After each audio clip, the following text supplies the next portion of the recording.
እሳቸው ያስተምሩናል። እግዚአብሔር ሁላችንንም ያስተምረን። ባላችሁበት በጸጥታ ቁሙ፣ ንብረታችሁን ጠብቁ። ወደ መምህሩ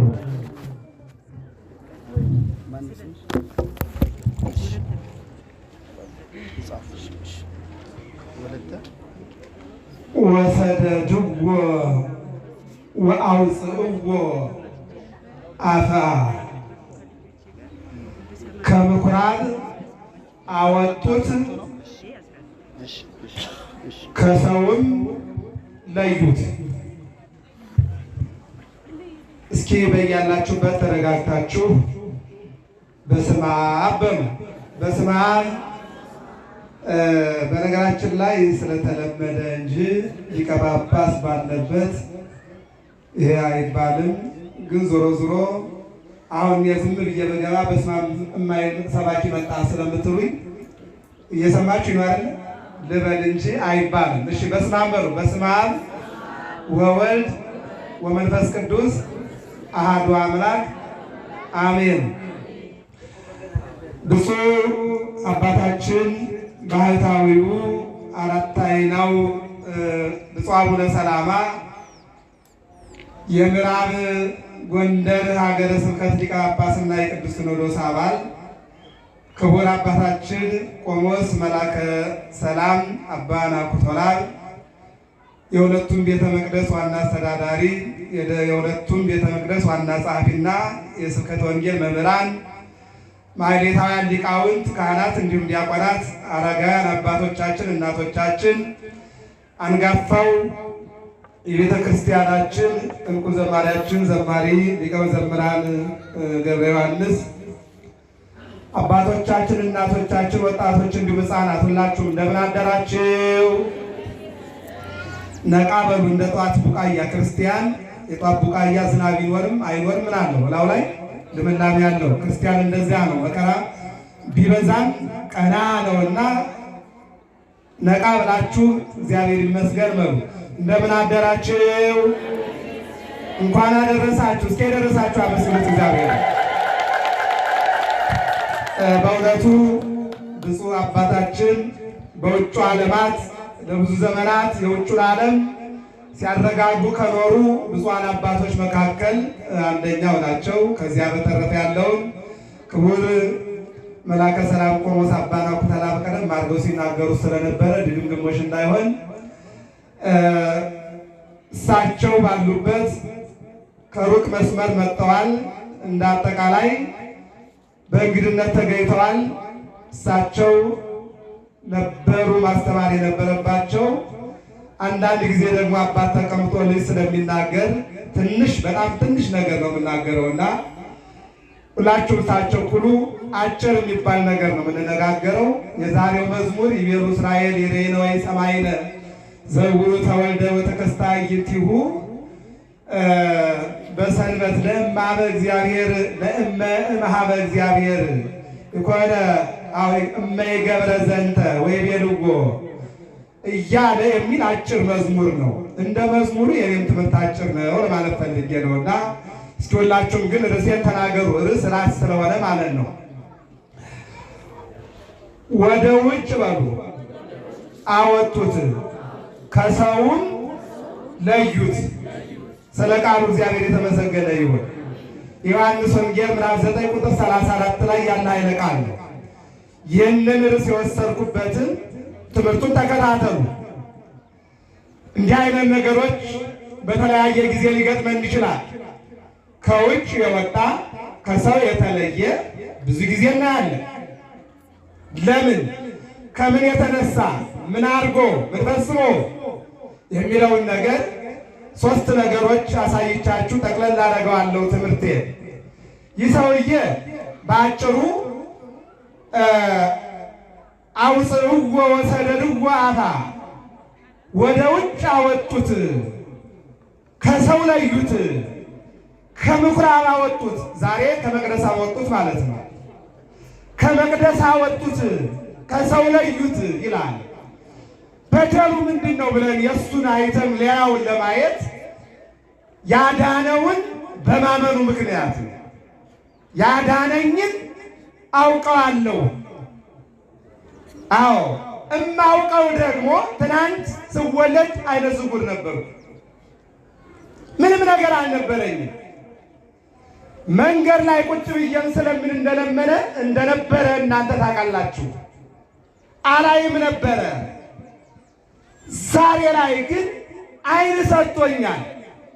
አይን የሰጠኝ ሰው ደግሞ የአይኔ ባለቤት እንደሆነ አምናለሁ። ታምናለሁ ሲሉት አምናለሁ በማለቱ በዚህ በአንደኛ ዮሐንስ ምዕራፍ 5 ቁጥር 1 ላይ ክርስቶስ ኢየሱስ እንደሆነ የሚያምን ከእግዚአብሔር የተወለደ ነው ይላል። ይህ ሰው ያዳነው ክርስቶስ መሆኑን ስላመነ ከቤተ መቅደስ አውጥተው ከሰው ለይተው አባረሩት። ዛሬ በዘመናችን ከማህበረሰብ የተለዩ ከተለያየ ነገር ወደ ቤታችን እናመጣዋለን ብዙ ወገኖች አሉ። ትናንት የነበራቸው ዛሬ የሌላቸው፣ ትናንት ዘክረው ሲያበሉ የነበሩ ዛሬ ያጡ፣ ትናንት እጃቸውን ለመስጠት ይዘረጉ የነበረ ዛሬ ለልመና እጃቸውን የዘረጉ፣ ትናንት ያጽናኑ የነበረ ዛሬ ግን አጽናኝ የሚያስፈልጋቸው፣ ትናንት ለሰው ይተርፉ የነበሩ ዛሬ ግን ከልጆቻቸው ጋር ዳቦ የሚሉ፣ ትናንት እንግዳ ያስተናግዱ የነበሩ ዛሬ ላይ ግን ማዳበሪያ ወጥረው የሚኖሩ፣ ያለበለዚያም በድንኳን ውስጥ ያለበለዚያም ደግሞ ዋሻ ውስጥ ያለበለዚያም ደግሞ እነሆ በየድንኳኑ ያሉ ኢትዮጵያ ይህን ታሳየናለች። ስለዚህ ከመቅደስ አወጡት ከሰውም ለዩት ይላል። በመጽሐፍ ቅዱስ 3 ነገሮችን ላሳያችሁ። አንደኛው የማቴዎስ ወንጌል ምዕራፍ 22 ቁጥር 15 ላይ አንድ ባለጸጋ ልጁ እንዳለ ሰርግ ሰረገ ወይም ደግሞ ድግስ ደገሰ ይላል። ጠራ። ለሰርጉ፣ ለድግሱ፣ ለድንኳኑ፣ ለደስታ የተጠሩ ሰዎች ምክንያት ፈጠሩና ጠሩባቸው። ነጋዴው በንግዱ፣ ባለትዳሩ በትዳሩ፣ ገበሬው በማሳው፣ የቤት እመቤቷ በቤቷ ወዘተ እያሉ ለታደሙበት ነገር ፈቃደኛ አልሆኑ። ድንኳኑን ሲያይ፣ አዳራሹን ሲያይ ባለቤቱ ባዶ ነው። ተናደደና በሩ ውጡና መንገድ ላይ ያገኛችሁትን ወደ አዳራሹ ወደ ድንኳኑ አስገቧል። የተወሰኑ ደቂቃዎች ጠበቀና ሲገባ ድንኳኑ ሞልቷል። እንደዚህ ግቢ ጣፎ፣ መካነ ሰላም፣ አማኑኤል እንደዚህ ሞልቶ ማየት ትልቅ ደስታ ነው። እስኪ አመስግኑት እግዚአብሔር።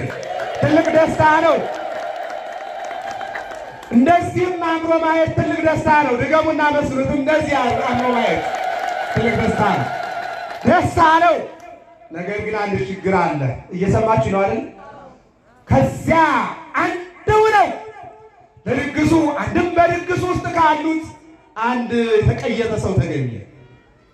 ድግሱን የማይመጥን አለባበስ፣ ድንኳኑን የማይመጥን አለባበስ፣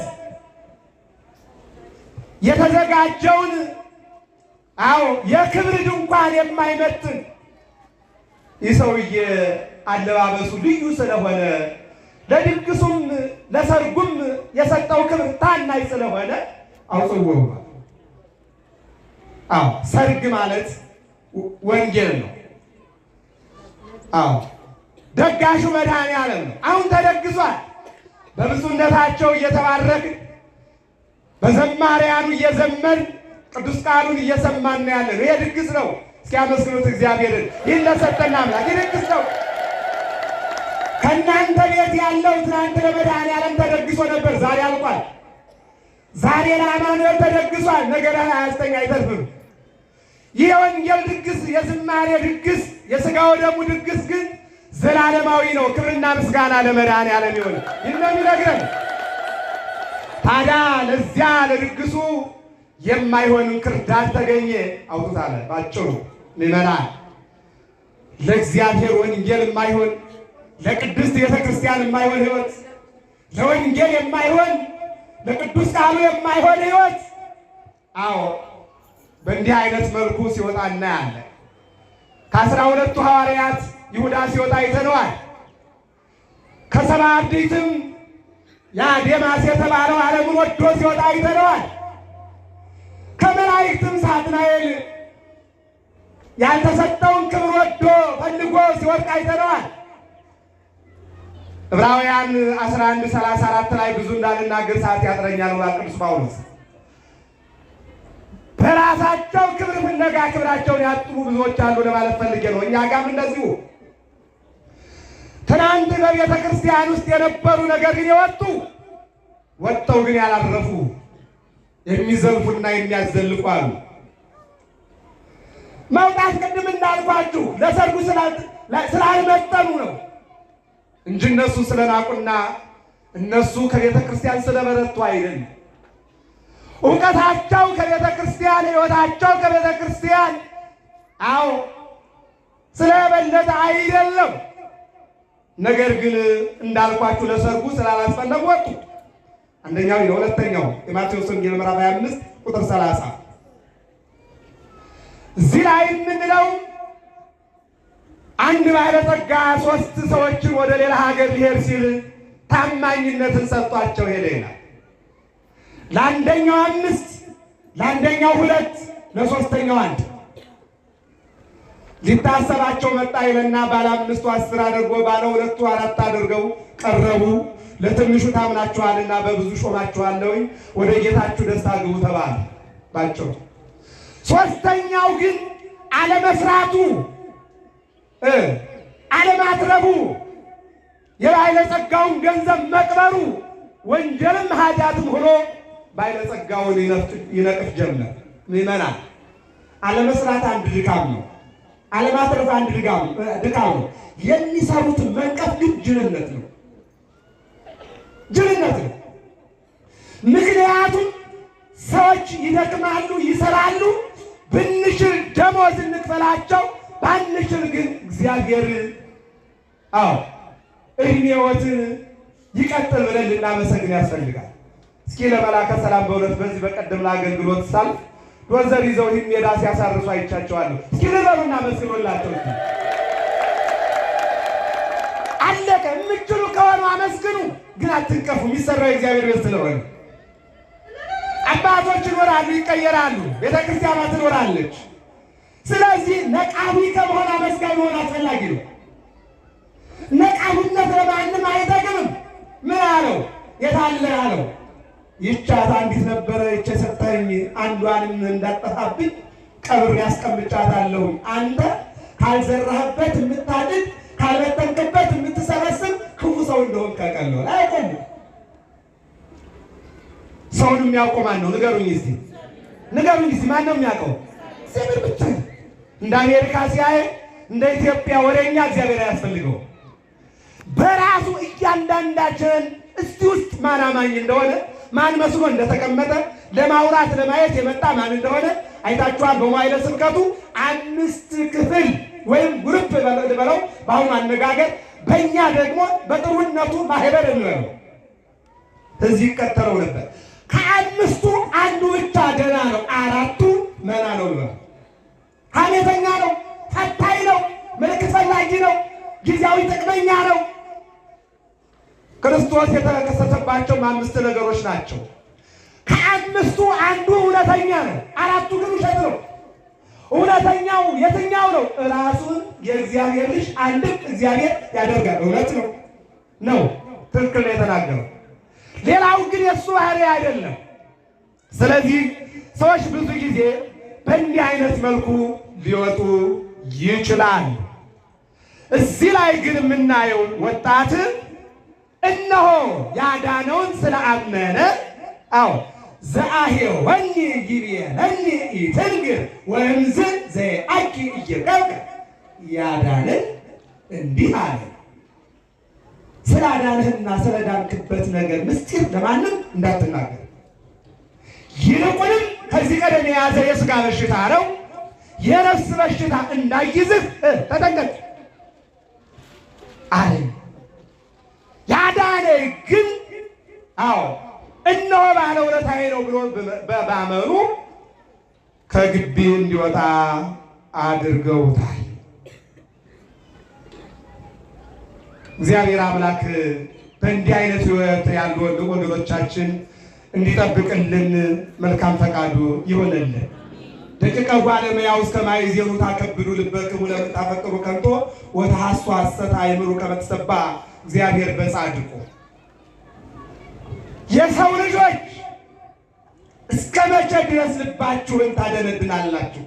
ወንጌል ጥሬ ንባብ አለው፣ ጥሬ ፍቻ አለው፣ ትርጓሜ አለው። ፍቹ ላይ እናንተ የሰው ልጆች እስከ መቼ ድረስ ልባችሁን ታደነድናላችሁ? እስከ ማይዜኑ ታከብዱ ልትበክሙ አእምሩ ከመ ተሰብሐ እግዚአብሔር በጻድቁ።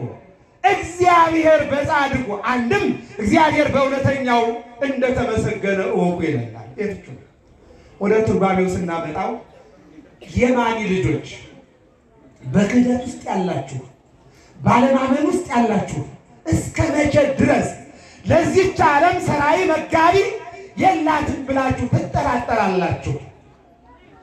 እንደሚታወቀው ማን የሚባል አንድ ሰው አንድ አህያ ነበረው ይላል።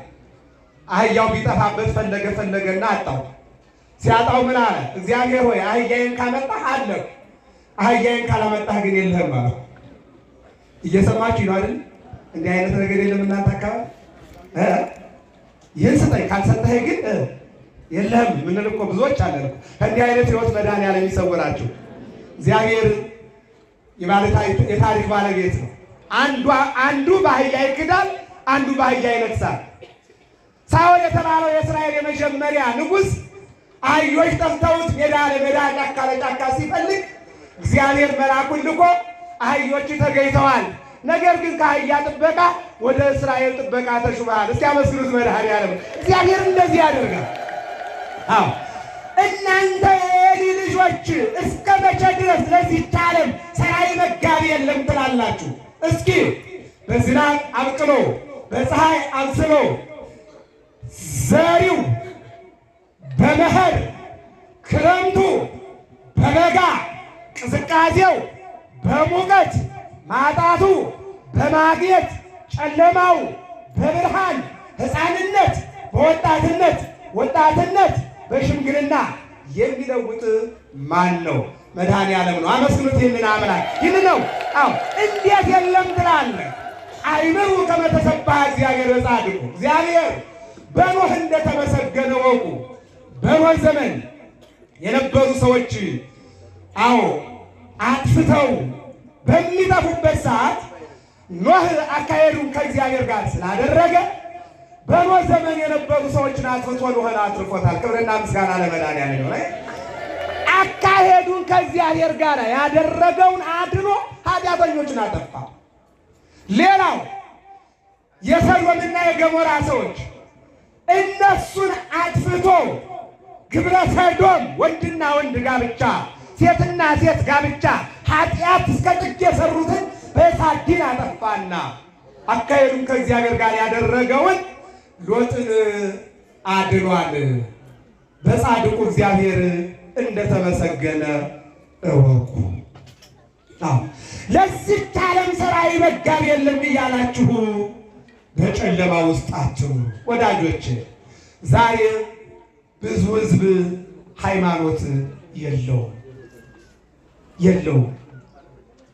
አንዳንዱ ጣዖት ያመልካል፣ አንዳንዱ ራሱን ያመልካል፣ አንዳንዱ እነሆ ገንዘብ ያመልካል፣ አንዳንዱ ስልጣን ያመልካል፣ አንዳንዱ ቋንቋ ያመልካል፣ አንዳንዱ ተራራ ያመልካል፣ አንዳንዱ ወንዝ ያመልካል።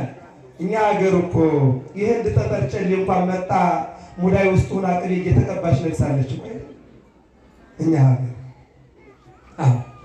ስለዚህ የኢትዮጵያ ትልቁ ሀብቷ እምነት ሃይማኖት ነውና ሃይማኖት ከሌለ እኛ ጋር ሁሉም ድህነት ነው ይመጣል።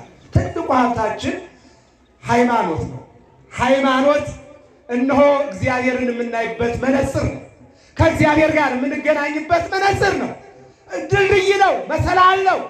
ስለዚህ ሃይማኖታችንን እምነታችንን እግዚአብሔር በሕይወታችን ላይ አጽንቶ እንዲያኖረን የአምላካችን እግዚአብሔር መልካም ፈቃዱ ይሆንልን። መልካም ፈቃዱ ይሆንልን። ወንጌሉን ልንገራችሁና ደህና ዋሉ ልበላችሁ። ዮሐንስ ወንጌል ምዕራፍ 9 ወንዘ ያለ እግዚእ ኢየሱስ ውስተ ፍኖት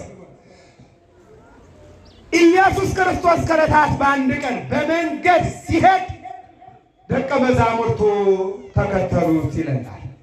ሲከተሉት እሱ ከፊት የዮሐንስ ወንጌል ምዕራፍ 6 ላይ የሚሰራውን ያውቃል ይላልና በየቀኑ በተራመደ ቁጥር የሚሰራውን ያውቃል። እነሱ ግን አያውቁም፣ ዝም ብለው ይከተላሉ። በኋላ ግን መንገድ ላይ አንድ አይነ ስውር ቁጭ ብሎ ድቃቂ ሳንቲም ይለምናል። ሲለምን በኃጢአተ መኑ ተወልደ ዝንቱ። ይህ አይነ ስውር በማን ኃጢአት ተወለደ? በእናቱ ነው?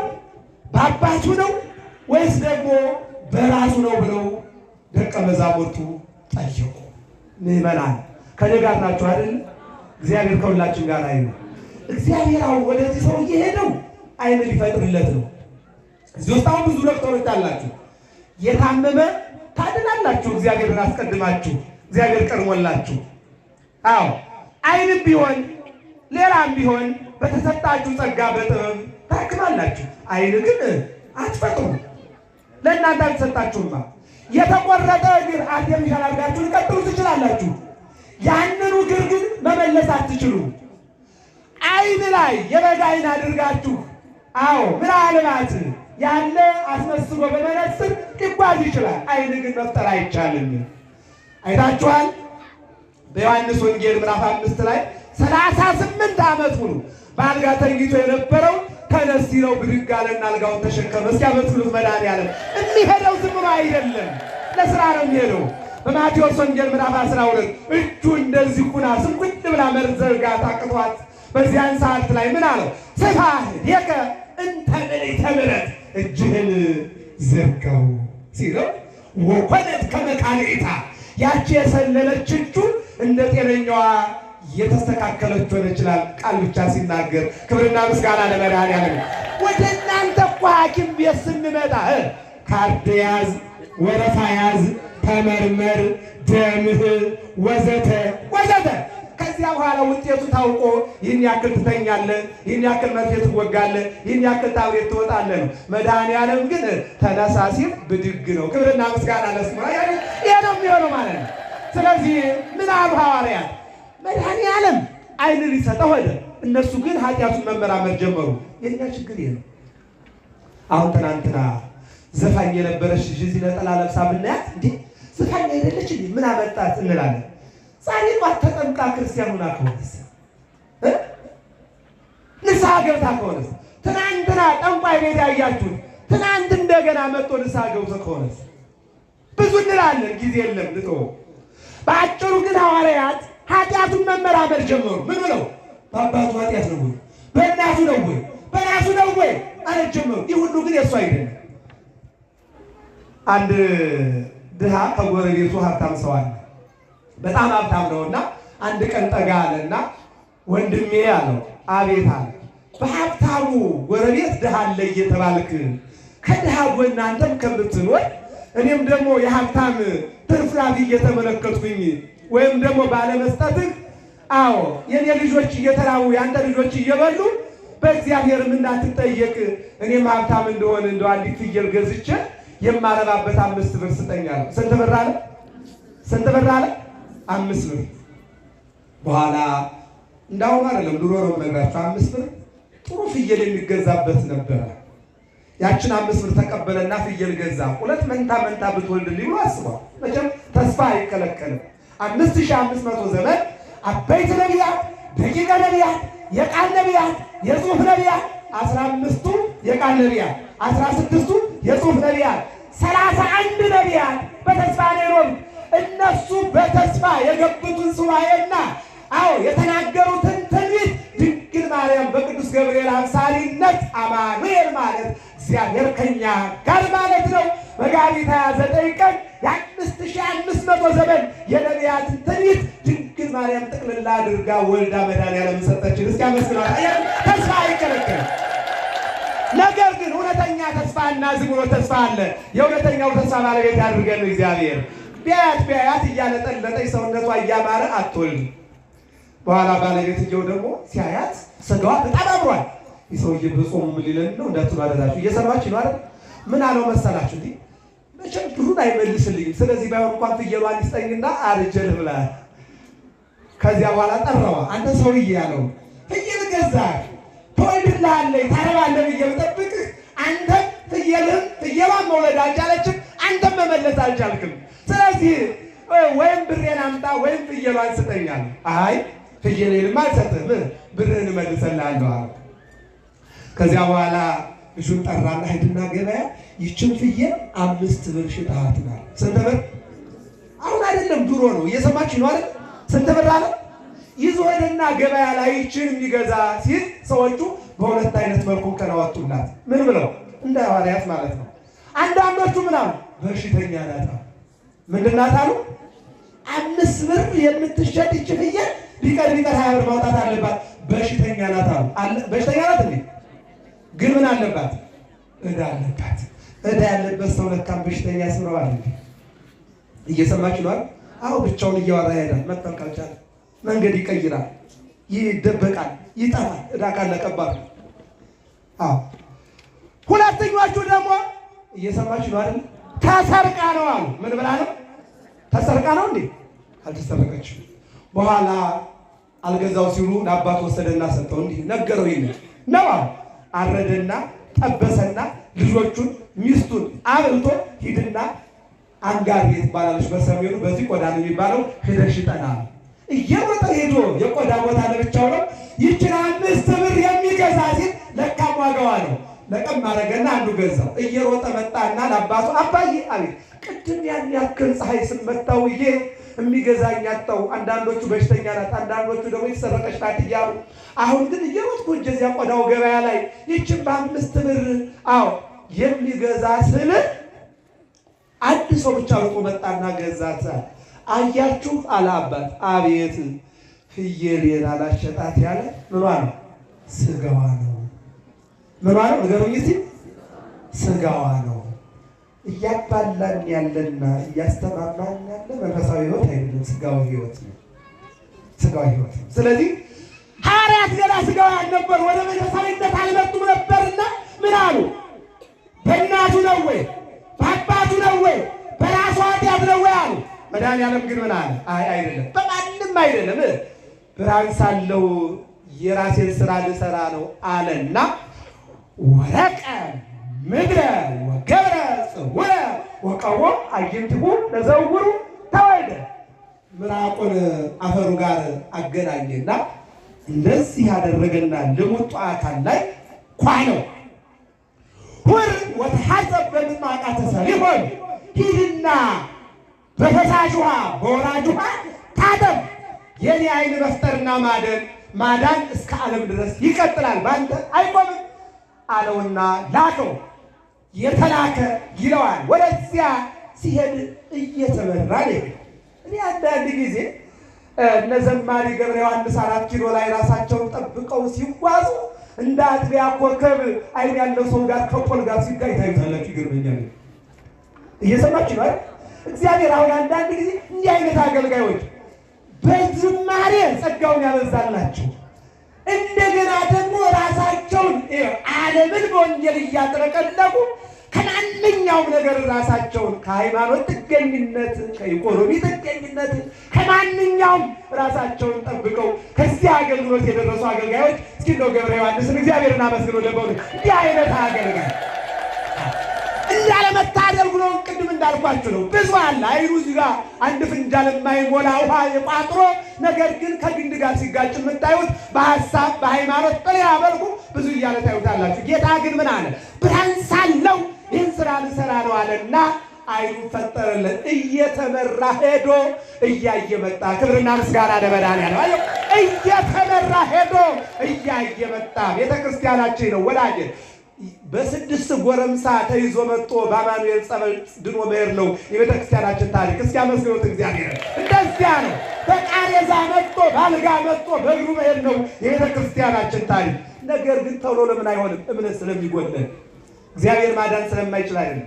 አማኑኤል ቶሎ ስለማያድን አይደለም። ድንግል ማርያም ቶሎ ስለማታድን አይደለም። ቅድስት አርሴማ ቶሎ ስለማታድን አይደለም። እኛ ላይ እምነቱ ጉድለት ስለሚኖረው አምነን እንደዚህ ሰው አምናለሁ እስከምንል ድረስ ድነቱ ይጠብቃል። ስለዚህ ቶሎ አምነን እንድንፈወስ እግዚአብሔር ይርዳን።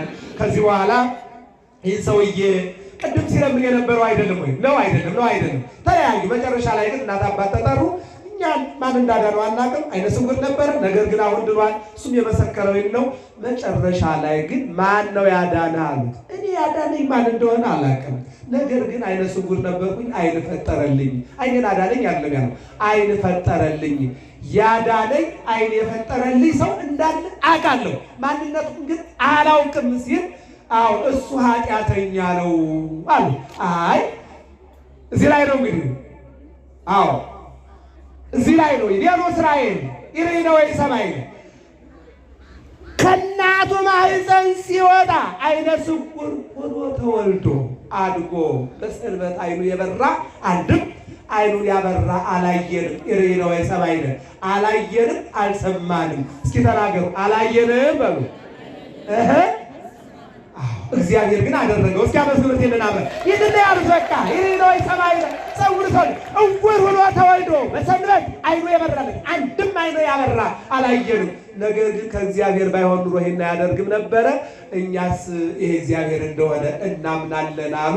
በዚህም እሱም አምናለው ስላለ ከውጭ አወጡት። ደስ የሚለው ነገር እነሱ ከምኩራብ ሲያወጡት ውጭ ላይ መድኃኒዓለምን ቅዱስ አማኑኤልን አገኘው። እስኪ አመስግኑት። መድኃኒዓለም መጨረሻ ይሄ ነው እንግዲህ አገኘው። እነሱ ከመቅደስ ሲያወጡት እግዚአብሔር አገኘው። አንተ ሰው አለ። አቤት ባዳነህ ታምናለህ አለው።